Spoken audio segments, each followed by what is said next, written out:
ಪ್ರಾಥಮಿಕ ಶಾಲೆಯಲ್ಲಿ ಇವತ್ತು ನೋಡ್ಬೋದು ನೀವು. ಇದು ಶಾಲೆ ಎಲ್ಲ ಬರೀ ಕೆರೆ ಅಂತ ಆಗಿಬಿಟ್ಟಿದೆ ಇವತ್ತು. ಇದು ಒಂದು ಸಲ ಅಲ್ಲ, ನಾವು 10 ಸಲ ಇವತ್ತು ನಾವು ಅಧಿಕಾರಿಗಳಿಗೆ ಹೇಳಿದ್ರು ಕೂಡ ಯಾರು ಗಮನ ಹರಿಸ್ತಿಲ್ಲ. ಸೊ ಇದಕ್ಕೆ ಈಗ ನೋಡ್ಬೋದು, ನಾವು ಮುಂಜಾನೆ ಬಂದಾಗ ಇಲ್ಲಿ 4 ಹಾವುಗಳಿದ್ದು. ಈ ಹಾವು ಕಡಿದು ಮಕ್ಕಳಿಗೆ ಏನಾದರೂ ಆಯಿತು ಅಂದರೆ ಅದಕ್ಕೆ ಸಂಬಂಧ ಯಾರು ತಗೋತಾರೆ, ಅದಕ್ಕೆ ಯಾರು ಹೊಣೆಗಾರ ಇರ್ತಾರೆ. ಇವಾಗ ನಾವು ಬಿ ಅವರಿಗೂ ಮಾತಾಡಿದ್ವಿ, ಅವರು ರೆಸ್ಪಾನ್ಸ್ ಮಾಡ್ತಾ ಇಲ್ಲ. ಸೊ ಅವ್ರಿಗೆ ನಮಗೆ ಸಂಬಂಧ ಇಲ್ಲ ಅಂತ ಸ್ಪಷ್ಟವಾಗಿ ಹೇಳ್ಬಿಟ್ರೆ.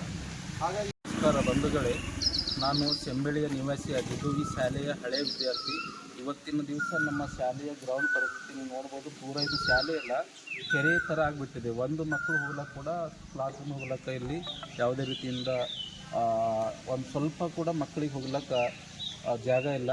ಸೊ ಈ ಥರ ಪರಿಸ್ಥಿತಿ ನಿರ್ಭರವಾಗಿದೆ. ಒಂದು ಸಣ್ಣ ಮಳೆಯಲ್ಲಿ ಇಷ್ಟೊಂದು ಇದಾಗಿದೆ. ಇನ್ನು ಕಂಪ್ಲೀಟ್ಲಿ ಮಳೆಗಾಲದಲ್ಲಿ ಮಕ್ಕಳು ಹೋಗ್ಲಿಕ್ಕೆ ತುಂಬ ಕಷ್ಟಪಟ್ಟಿರ್ತಕ್ಕಂಥ ಸಂದರ್ಭ ಇಲ್ಲಿ ಎದುರಾಗಿದೆ. ಸೊ ಇಲ್ಲಿ ಬೇರೆ ಯಾವುದೇ ಇದನ್ನು ನಾವು ಕ್ಲೀನ್ ಮಾಡೋಕ್ಕಂತ ಸಂಬಂಧಪಟ್ಟ ಅಧಿಕಾರಿಗಳು ಕೂಡ ಇದಕ್ಕೆ ಯಾವುದೇ ರೀತಿಯಲ್ಲಿ ಸ್ಪಂದಿಸ್ತಾ ಇಲ್ಲ.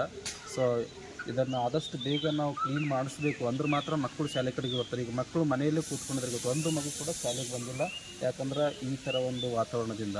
ಸೊ ಹಾಗಾಗಿ ಇದನ್ನು ಸಂಬಂಧಪಟ್ಟ ಅಧಿಕಾರಿಗಳು ಬೇಗ ಇದನ್ನು ಕ್ಲೀನ್ ಮಾಡಿಸಬೇಕಾಗಿ ತಮ್ಮಲ್ಲಿ ಕೇಳ್ಕೊತಿದ್ದೇವೆ. ಶಾಲೆಗೆ ಏನಪ್ಪ ಅಂತಂದ್ರೆ ಮಕ್ಕಳು ಇಂಥ ಒಂದು ವಾತಾವರಣದಲ್ಲಿ ಶಾಲೆಗೆ ಸೇರಿದ್ದಾರೆ.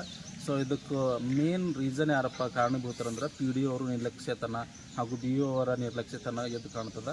ಸೊ ಆದಷ್ಟು ಬೇಗನೆ ಇದನ್ನು ಸರಿಪಡಿಸಬೇಕಾಗಿ ತಮ್ಮೆಲ್ಲರಿಗೂ ಕೇಳ್ಕೊತಿದ್ದೇನೆ. ಇಲ್ಲ ಅಂತಂದರೆ ಮುಂದಿನ ದಿನಮಾನಗಳಲ್ಲಿ ನಮ್ಮ ಊರಿನ ವಿದ್ಯಾರ್ಥಿಗಳು ಅಥವಾ ಗ್ರಾಮಸ್ಥರು ಇದಕ್ಕೆ ಒಂದು ದೊಡ್ಡ ಹೋರಾಟವೇ ಮಾಡ್ತೀವಿ ಅಂತ ತಮ್ಮಲ್ಲಿ ಈ ಮೂಲಕ ತಿಳಿಸುತ್ತಿದ್ದೇನೆ. ವೀಕ್ಷಕರೇ, ಈ ವಿಡಿಯೋ ನಿಮಗೆ ಇಷ್ಟ ಆಗಿದ್ರೆ ಈ ಕೂಡಲೇ ಸಬ್ಸ್ಕ್ರೈಬ್, ಕಮೆಂಟ್, ಲೈಕ್ ಮಾಡಿ ಹೊಸ ವಿಡಿಯೋಗಳನ್ನು ಮಾಡಲು ಬೆಂಬಲವನ್ನು ನೀಡಿ.